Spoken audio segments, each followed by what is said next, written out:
So pretty much as I always do, I'm back with more Creation Club content, or really a review or overview of the new Creation Club content. We just got some new stuff a few days ago. I think it's pretty cool. Hopefully you guys will think it's pretty cool also. I would definitely say this is actually probably the best batch of Creation Club content we've gotten thus far, and I think some of you guys won't be as mad as you usually are. That's not to say you'll be happy, you just will be less mad than usual. That's pretty much it. If you guys enjoy the video, you could leave a like or a comment on this video. That actually helps with YouTube's internal rating system, so more people will see this video, be promoted more. But otherwise, I'll go through each one, give my thoughts on each one, and yeah. So with that, let's jump into the first one. So to start things off, we have the Arcade Workshop Pack. This is going to be, as you probably guessed, a new workshop pack bringing in new things for you to put down in the settlement or workshop mode. It's going to cost you 300 credits, so it's fairly cheap. That's going to equate to about $3 depending on which bundle you get. If you spend more money, you get a better value per credit. If you spend less money, it's about $3 for 300 credits. What it's going to add in, as you could probably guess, is some new arcade machines. This is just going to be something that you automatically have. There's no quest or anything like that. And although it is based around these arcade machines, there's actually a few other things that you do get first, that being new carpeting, some new posters you could put on your wall, some new lamps and lights. The lights have like little characters that you can put on another wall. They're like projector lights. All that stuff is pretty cool, but I don't know, it wasn't really anything crazy or show-stopping. The thing that really stood out in this pack was those arcade machines. There are going to be 6 of those in total, each of them having a few color variations, and each of those 6 having their own playable game within them. Some of these games are fairly complex, actually taking a little bit of thought to figure out how to play it, while other ones are pretty simple, just shooting and floating around in space. Either way, it's definitely different. It's very unique when compared to a lot of the other workshop packs. It actually kind of reminds me of that robot DLC. And this is one that I think the value could be okay. If this is something you want in your game, there's not many mods adding something like this in. I think the amount of content you do get for $3 is pretty good. One thing that was kind of odd to me is the included carpets and things like that didn't have like walls or roofs or anything. Like you'd have to use other objects from other packs or just vanilla assets, which I personally just found to be a little bit silly. But otherwise, again, not my favorite thing in the new releases, but if you're into this kind of thing, I definitely think it is a decent deal.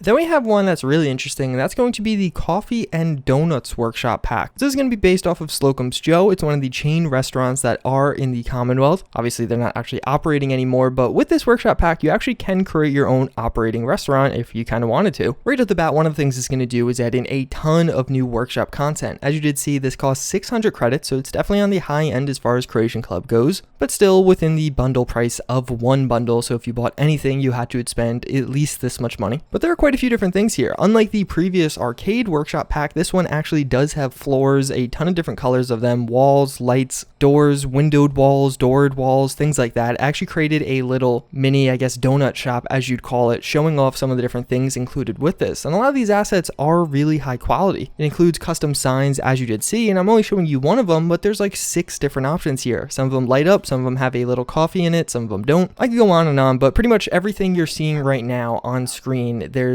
multiple of, whether that be one that has a lighting option and one that doesn't, or maybe some of the floorings and actual seating does have different color variations. In addition, as I did mention, you can actually create a little donut shop. You could create a seller here and he will sell you coffee and donuts, which is another cool mechanic this adds in. There are going to be 2 new crafting tables added in through this, one of them being able to craft coffee and tea, each of those having their own added benefits and I guess withdrawals. I really like this system, honestly. A lot of the different drinks do have practical benefits that were otherwise kind of left vacant in vanilla Fallout 4 or even with some of the popular mods. And even beyond that, there's a wide variety here. You can get quite a few different coffees or teas, and even beyond that, quite a few different donuts. All of these are being custom textured and, you know, they look like their real life counterparts. So if you're a big donut and coffee fan, you'll probably enjoy this. But even that's not it. There's actually a little bit more here. As you saw in that shop, there's actually a Slocum's Joe outfit that you can wear. There's one that is an official uniform. It kind of has a little visor to go along with it, and you just look fairly professional, like someone you would see in a coffee or donut shop. There's also a more casual one, something that's probably worn as like a fan of the brand, which how many people are walking around with like Starbucks shirts on? I don't know. I'm happy it's included, but I just thought it was kind of an odd thing to have. But also there are 2 power armor paint shops. There's this one that's fairly basic. There's nothing super crazy or unique about it, and I wasn't a huge fan of it. But this other one, the donut power armor paint job, that is applicable to all power armors, by the way, looks really freaking good. This is without a doubt my favorite paint job to come out of Creation Club, and honestly in Fallout 4 right now. It might not be for everybody, but it looks high quality and it's just very unique and loud, and I don't know, I just really like it. I think the way the sprinkles kind of show up on the armor looks really nice, and a really good job on this one. Again, this is 600 points, so it is definitely going to be on the pricier side, especially with Creation Club as a whole. It's one of the most expensive things for Fallout 4 right now. At the same time though, if you're somebody that really likes the workshop mode and building little towns and cities by hand, I could definitely recommend this. It really has a lot going for it. If it was just a workshop pack, it'd kind of be a little iffy, but the fact that it also has those new crafting tables, adding in a bunch of new food items and the armor paint jobs, it really is a pretty good deal for the $6 that you're going to spend, especially when you compare it to some of the alternatives out there, like the Doom pack adding in one armor for what was it, 300 or 400 credits. I would definitely say this has a lot more value within it, and even beyond that, I feel like this is one of the most worth it things in Creation Club as a whole right now. It definitely seems like Bethesda was listening somewhat. Obviously there's still more things to come in the future. Even this, I feel like it could be 500 credits and would be actually a really good deal, but either way, definitely a step in the right direction, and I'm happy to see that. Oh yeah, and one other added thing that I almost forgot to mention, this actually is a quest to get the items. It's super simple. It's literally just you go to a location and pick up a box and you unlock all the items, but it's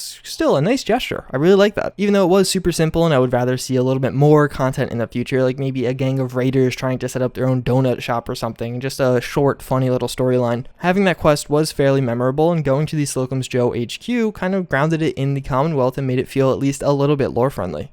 So we have the one that I was actually personally really excited for. That's going to be Tunnel Snake's Rule. This is going to run you about 500 Creation Club credits, or about $5, and it's going to be by Mr. Ridsdale himself. This one too will have a quest, this quest being a little bit more complex. Basically, you're going to have to listen to the radio, and then you're going to have to go to find that location, very similar to how you do with some of the vanilla quests in Fallout 4.